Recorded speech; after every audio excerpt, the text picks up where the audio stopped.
ईश्वर हम सबको बुद्धि देता है। सभी के अंदर कोई ना कोई प्रतिभा छिपी होती है और जो उस प्रतिभा को पहचान कर परिश्रम करता है, सफलता उसके कदम चूमती है। तो हम आज एक ऐसे बालक की कहानी सुनेंगे जो प्रारंभिक असफलताओं के बाद अपनी प्रतिभा को निखारता है और एक महान व्यक्ति बनता है। तो चलिए सुनते हैं कि वो कहानी क्या है। बहुत समय पहले की बात है। घने जंगल के बीच एक ऋषि का आश्रम था। उसमें बहुत से बालक शिक्षा प्राप्त करते थे। उनमें एक बालक बहुत मंदबुद्धि था। उसका नाम वरदराज था। वह जो भी पढ़ता था उसे याद नहीं रहता था। दूसरे बालक उसकी खिल्ली उड़ाते थे। कोई बच्चा कहता, वरदराज, जब भगवान बुद्धि बांट रहे थे तब तुम कहाँ थे? तब दूसरा छात्र उत्तर देता, यह बेचारा तो उस समय खाना खा रहा था। तब तीसरा बोलता, नहीं नहीं, तब तो यह बड़े आराम से घोड़े बेच के सो रहा था। यह कह करके वह जोर से हंसते और वरदराज का मजाक उड़ाते थे। आश्रम में कोई उसे बुद्धू कहता तो कोई मूर्खराज। आश्रम में पढ़ाने वाले शिक्षक भी उसके बारे में ऐसी ही बातें किया करते थे।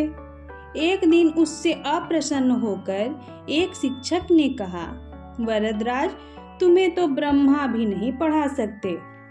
ऐसी बातें सुनकर वरदराज का मन दुखी हो जाता। वह कोशिश तो करता था, लेकिन उसे सफलता नहीं मिलती थी। उसके साथ के बच्चे अगली कक्षाओं में बढ़ते जाते थे, लेकिन वह वहीं का वहीं था। एक दिन निराश होकर ऋषि ने उससे कहा, वरदराज, पढ़ना लिखना तुम्हारे बस का काम नहीं है। मुझे लगता है तुम्हारे भाग्य में विद्या नहीं है। इससे तो अच्छा यही है कि तुम अपने घर जाओ और वहाँ का कामकाज देखो। गुरुजी की बात सुनकर वरदराज बहुत दुखी हुआ, लेकिन वह कर भी क्या सकता था। गुरुजी के चरण छूकर और अपने साथियों से मिलकर वह आश्रम से चल पड़ा। उसका गांव दूर था। रास्ते में चलते चलते दोपहर हो गई। उसे भूख भी लग गई थी। गुरुजी ने रास्ते में खाने के लिए थोड़ा सा खाना दिया था। रास्ते में एक जगह कुआं आया। वह खाना खाने और पानी पीने के लिए कुएं पर गया। वहां उसने देखा कि पानी भरने वाली रस्सी की रगड़ से कुएं पर रखे पत्थर में गहरे निशान बन गए थे। यह देखकर वह हैरान रह गया। उसने सोचा, जब प्रतिदिन कोमल रस्सी की रगड़ से कठोर पत्थर पर गहरा निशान बन सकता है, तो क्या लगातार अभ्यास करने से मुझे विद्या नहीं आ सकती? तभी उसका विचार बदल गया। मन में से निराशा का भाव चला गया।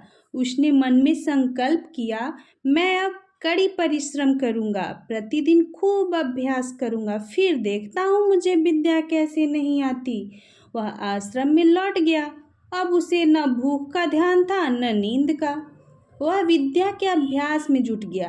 कुछ ही दिनों में उसकी गिनती आश्रम के तेज विद्यार्थियों में होने लगी। यह देखकर गुरुजी भी बहुत प्रसन्न हुए। यही वरदराज बड़ा होकर के संस्कृत का बहुत बड़ा विद्वान बना।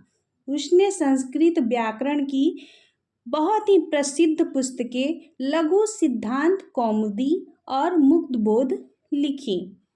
वरदराज की कहानी से हमें यह शिक्षा मिलती है कि लगन और अभ्यास के बल पर असंभव लगने वाला कार्य भी संभव हो सकता है। तो ऐसे ही अभ्यास करते रहें और आगे बढ़ते रहें।